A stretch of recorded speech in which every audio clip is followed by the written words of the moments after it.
Klose à vendre. Ouais, Klose est sur le marché, ça bouge du côté de l'OM. Mais alors, cette fois-ci, là, l'information de l'équipe, on apprend ceci, l'OM met Jonathan Klose sur le marché.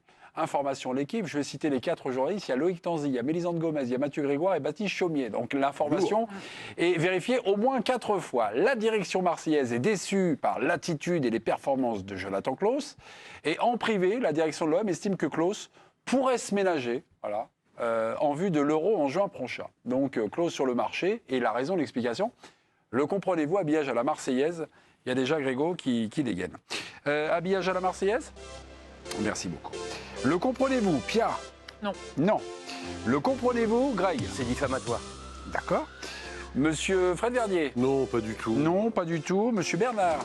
Contrat. Contrat ? Oui. Ah, vous le... Ouais. Et Eric ? Moi, j'ai du mal à comprendre ce que tu viens de dire. C'est des journalistes qui annoncent quand même quelque chose d'assez grave. Bah oui, important. Ouais. Bah, je reste sur ma réserve parce que j'attendrai demain matin. Oui, Longoria qui parle ou la direction. Il a parlé cet après-midi. Je suis pas sûr qu'il parlera demain, Longoria. Non, il parlera pas. Il parlera pas. Il a parlé cet après-midi, on va l'écouter. Non, si, en fait, ça veut dire qu'en off, il diffuse ce bruit-là. Ça veut dire que la direction, effectivement. Non, mais sur son état d'esprit. Oui, voilà. Qu'ils veuillent le vendre. Là, je suis d'accord. Oui, mais Qu'ils non. veulent faire rentrer de l'argent, ils sont pratiquement cuits pour la Ligue des Champions. Oui, mais donc, la justification, c'est celle-là. Mais là, tu me dis qu'ils sont en train de le cibler. Oui. Focus sur lui, le descendre devant toute la France, comme son état d'esprit est naze. J'ai du mal à croire où ce sont des gens peut-être un peu irresponsables sur leurs propos. Eric, parmi vos sujets, il y a Bernard qui a activé la case contrat. Chez Bernard Lyon, ça veut dire oui, il le comprend. Pourquoi ? Explication, Bernard. Une lecture, en tout cas. Et parce que Longoria, il vend tout. Ils vendent tout pour acheter tout. C'est un mouvement permanent.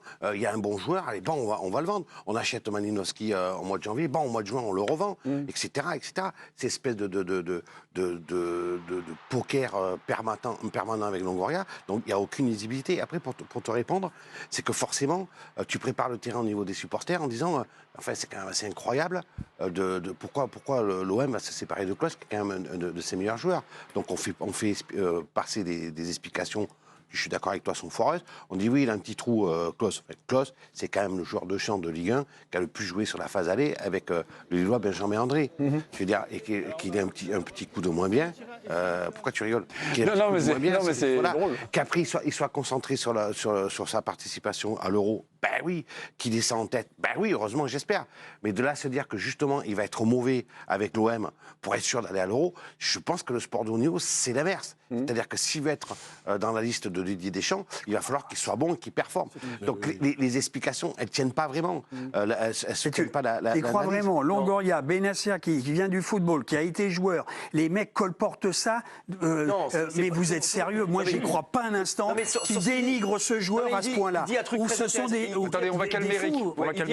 Il dit un truc très intéressant, Bernard. Il ne faut pas croire que Klose ait une telle marge pour penser que Deschamps va le prendre les yeux fermés. Non, on n'est pas en train de parler d'Upamecano ou de Maignan. Donc effectivement, ça ne tient pas une demi-seconde. Est-ce que vous imaginez Klose qui se dit je vais en garder? En fait, tu veux noyer ton chien, tu l'accuses de la rage. Il n'a pas ce marge-là en plus. Président Blanc, vous attendiez la communication de Pablo Longoria demain. Ça tombe bien, aujourd'hui, il était en conférence de presse en marge de la présentation de Quentin Merlin, nouvelle recrue. Vous allez voir ce qu'il dit. À ce moment-là, on ignore que Jonathan Klose va être mis sur le marché par l'Olympique de Marseille. Mais écoutez ce qu'il dit. Pour les prochaines heures de mercato, s'il y a quelques mouvements, il serait toujours avec l'intention, et ça c'est un message fort aujourd'hui que je cherche de donner à tout le monde, d'améliorer ce type de mentalité et d'engagement qu'on a besoin pour finir bien la saison. Parce que le problème parfois, ce n'est pas footballistique, si on prend beaucoup de matchs.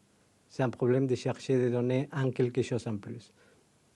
Tout ce qu'il a en disposition de faire, il est bienvenu. Tout celui qui n'est pas en disposition de lui donner ses sacrifices en plus, on peut discuter.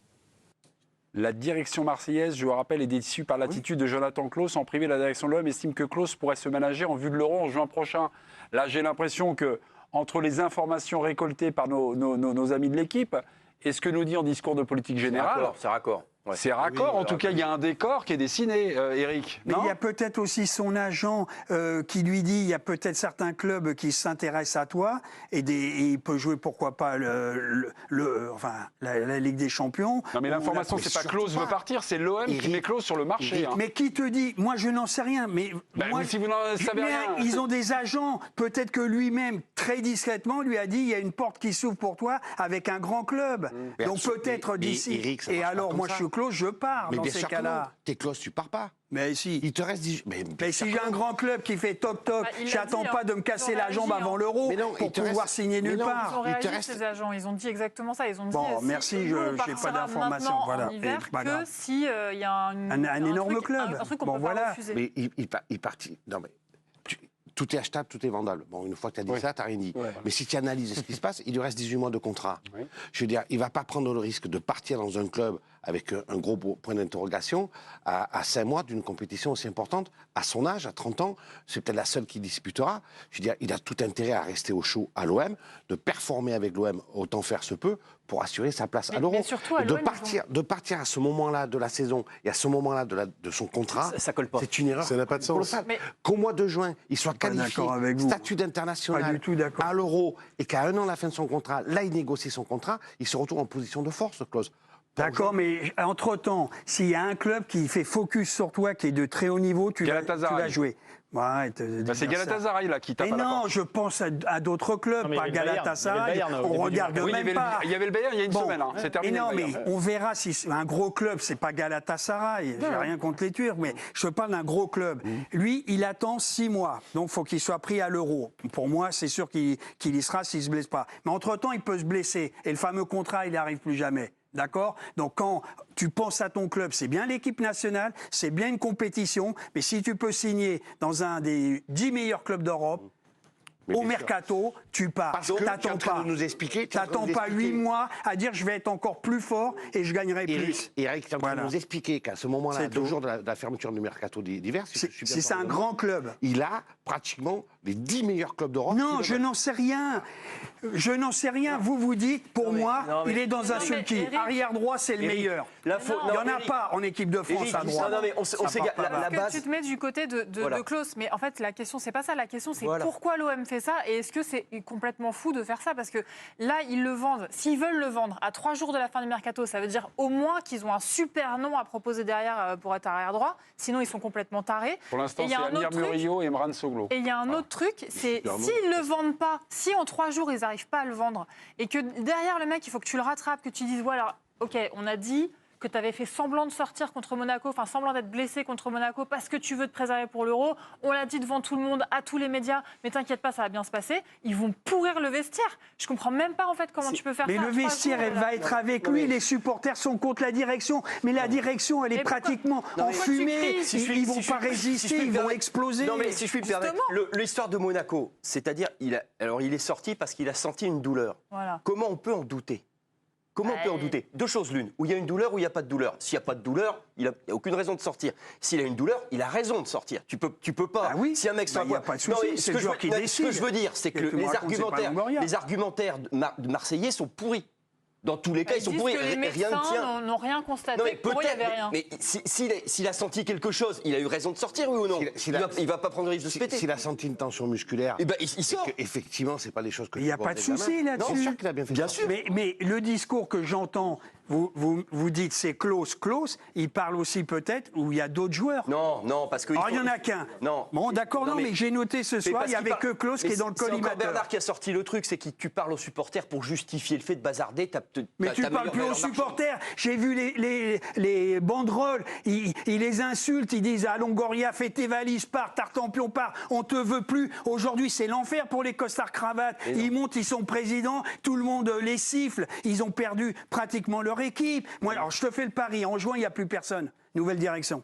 Oui. Bon, on verra. Tu le mets dans la boîte et on verra. En attendant, c'est dans la boîte, de toute façon. En attendant, tu fais un peu de commerce. Mais il est obligé de faire du commerce. Vitinha attendu au Genoa demain. Information de Gianluca Di Marzio, un transfert de 25 millions sous la forme d'un prêt avec option d'achat est évoqué. Vitinha, vous vous souvenez, c'était pas loin, c'était il n'y a pas longtemps, c'était le mercato d'hiver dernier. Alors le 2 février, Pablo Longoria donc, est en conférence de presse. Vitinha a signé il y a quelques jours et Pablo nous dit ça à propos de Vitinha. Écoutez-le. Un des joueurs avec les qualités physiques plus importantes en Europe dans sa position, avec les nombres de répétitions d'efforts, avec les nombres d'accélération, accélération sans ballon, vitesse de pointe. On parle de ces stats qui sont importants. C'est un attaquant spécial. C'est un profil qu'on croit que ça matche parfaitement avec les conditions qu'on recherchait avec le numéro 9 et que c'est important pour l'avenir du projet. Voilà. Greg, en cédant Vitinha, l'OM se renforce aussi, finalement. Ah oui, bien sûr qu'il se renforce parce qu'il ne pourra plus jouer. Et non, mais ils étaient plus ou moins obligés de le faire jouer. Voilà, c'est là que je... Quand tu payes un mec 27 briques... 32. Ouais, enfin 27 plus 5. Donc après, on peut discuter. Voilà. Donc quand tu payes un mec 27 briques, tu es obligé de le faire jouer pour essayer un peu de le valoriser et rentrer dans ton avertir, ou au moins en perdre moins. S'ils sont libérés, donc ils sont quasiment obligés de le mettre sur le terrain quand tu regardes bien. Donc si tu es délesté de ça, c'est quand même un petit appel d'air. Pour lui, c'est très bien. Tout dépend.